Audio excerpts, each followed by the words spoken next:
thank you for joining the Revenue Optimists. We're a space where revenue operations teams and go-to-market leaders can come together to learn from one another in order to grow their businesses.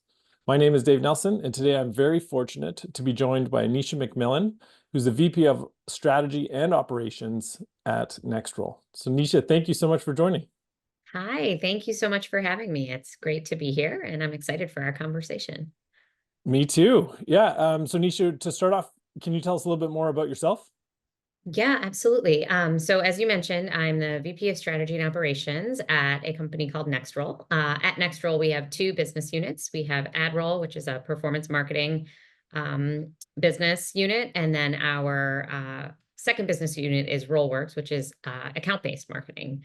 I've been here for a little over 3 years. I started in revenue operations supporting AdRoll, and over time have moved into a role centralized across both business units. We have been traditionally had been pretty siloed by business unit, and over time we've been making some changes to functions that really would benefit from being across both business units. So as a function of increasing my remit across for revenue operations across both AdRoll and RollWorks, I've also added business systems, business analytics, strategy, sort of an internal strategy team, and billing product also all sits within my remit. And all of those are teams that effectively touch the customer and touch our revenue org, support our revenue org in different ways. And so that's sort of the makeup of the team and why it made sense to bring that team together in a centralized fashion.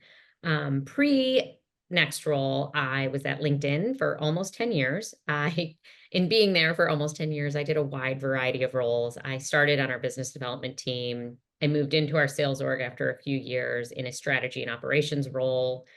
I then pivoted to really focus on how we could improve and excel in our go-to-market strategy for new products.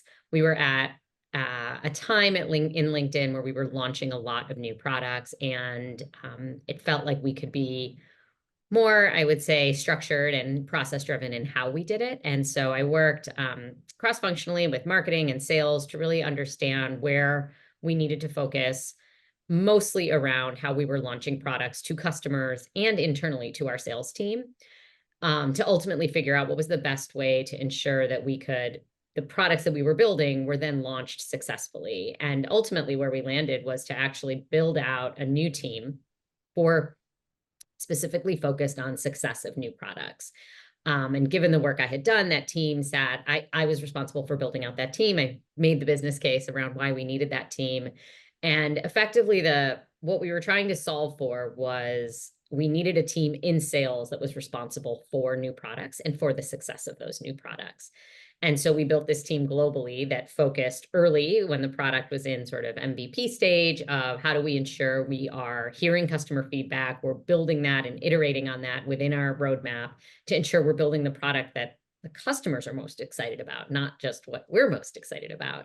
And then also launching it, I used to say we have to launch externally and internally, launching it also to our sales team to ensure they were excited about it, knowledgeable about the new product or products, to ensure that they felt engaged with actually selling the product. And ultimately, the team would focus on a product, a new product, or a new initiative. We did new packages and such through the team as well, until we got to what we felt like was a steady state, and could move on to the next product. So that was a really kind of formative experience for me, building out a team from the ground up, doing it globally.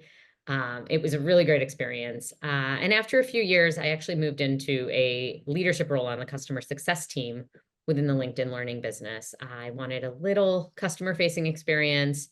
I think it has rounded me out and made me a more empathetic operations leader. I really understand and know why we should be customer first and focused on driving customer value.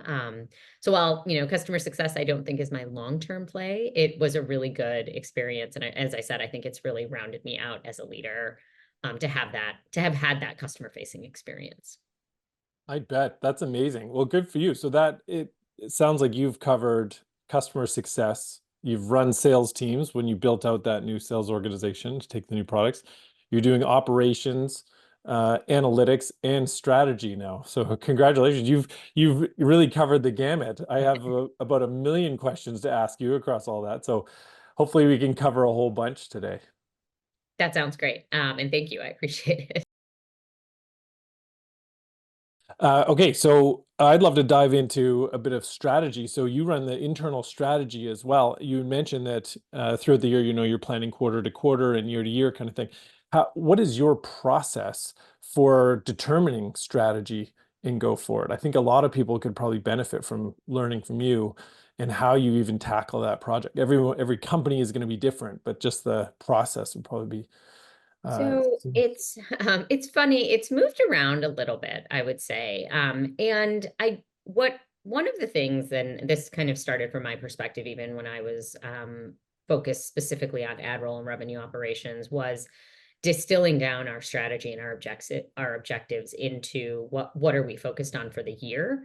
And so what I would think about that is like you have a timeline of a year for, like, for instance, for us this year across both business units, our two key objectives are improving retention and moving up market into larger customers.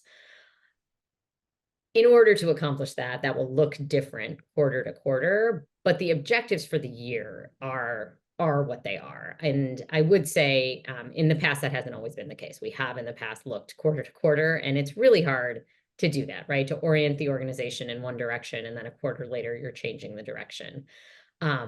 So that's how we think about sort of the overall kind of what are our key business objectives.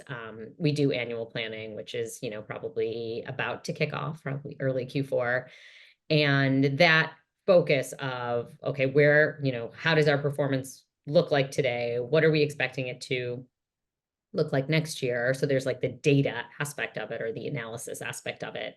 And then it's, all right, if we want to get to, this from a business perspective, how are we going to do that? What are the levers that we have to pull? So in a nutshell, that's kind of how we think about, like, how are we setting our strategy? Now, quarter to quarter, there's always going to be new things that come up from an initiative perspective or a new product that launches. But that's kind of how we think about overall strategy across the organization. The strategy team itself will focus, again, quarter to quarter on more specific initiatives or opportunities that are surfacing either in that quarter or for the next quarter.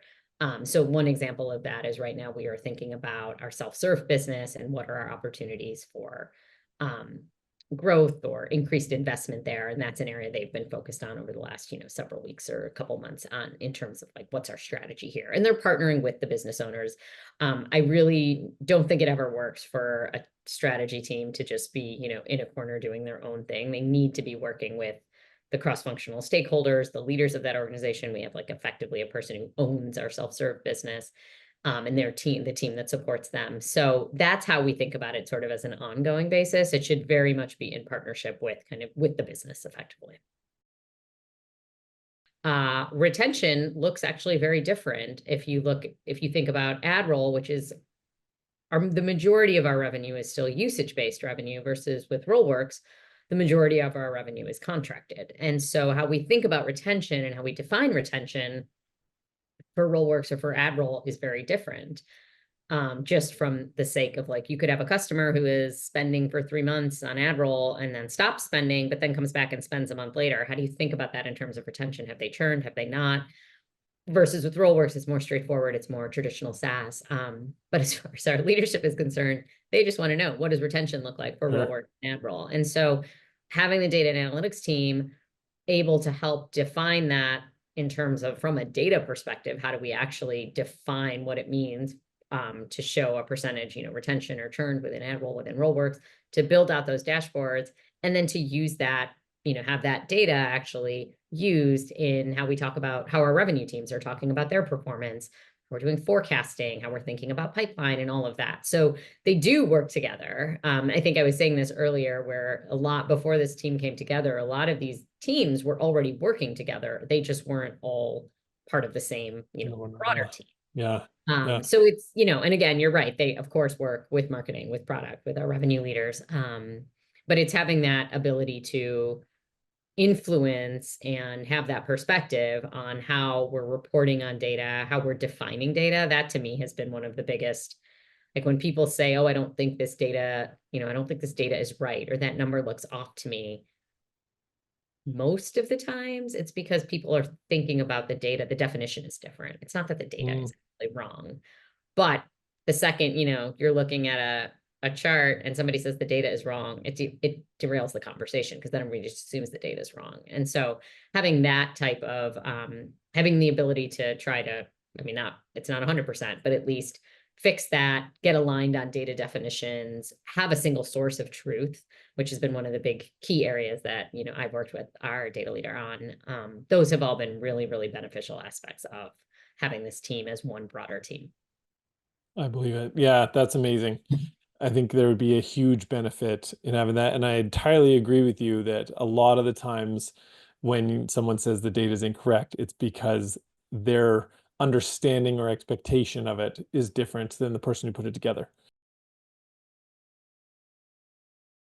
The other aspect, which I actually didn't mention earlier, is that my team now, in centralizing this team, we've actually also moved into the finance organization. So I report to the CFO, having that alignment with our revenue and our revenue team, and how we report on sales data or sales, bookings, compared to how the finance team is reporting on revenue, has also been a nice after effect in terms of our inputs are now brought into the revenue model. We have input into kind of revenue forecasting, not just sales forecasting. And there's just a better alignment, I think, between how we think about, bookings and sales performance versus ultimately like revenue and company performance, which I would say, in the past had been pretty separate. I believe it, because finance is ultimately, at the end of the day, responsible for net retention, churn, et cetera, and reporting that to, if you have external investors or if you're going for more funding or whatnot, the board, that they need to report on it. So they need that accurate, concise data that everyone's agreed upon. So yeah, that's fantastic. All right. Well, Nisha, I really appreciate you coming to join us. Thank you very much. I learned a ton. And to everyone listening, if you want to learn more, come follow us on social. You can check us out on the website, attractioncomplete.com/revenue optimists. And Nisha, thank you again. I really Thank appreciate it. you. I really enjoyed our conversation. I appreciate you having me.